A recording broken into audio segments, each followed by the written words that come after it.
7-8 বছর আগেও এখানে বড়ি গাছটা ছিল। এই হলো সংক্ষিপ্ত ইতিহাস। দুদিন নবীজি দেখতে পারলেন যে 2-3 দিন নবীজি চিন্তা করলেন যে কোথায় গেল বুড়ি, কি হলো, তারপরে নবীজি খোঁজ নিলেন, দেখলেন যে বুড়ি অসুস্থ আছে। পরে নবীজি তাকে বুড়িকে মানে সেবা দিলেন, চিকিৎসা দিলেন। এই হলো এইবারে।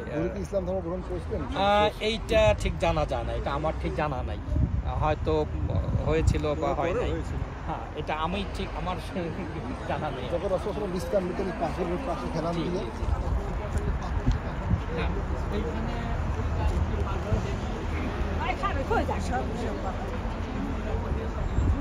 দিয়ে দেওয়ার জন্য, কারণ নবীজি ওইখানে বসতেন নামাজের জন্য।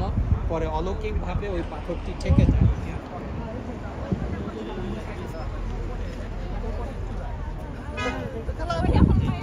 সবাই সাবধানে।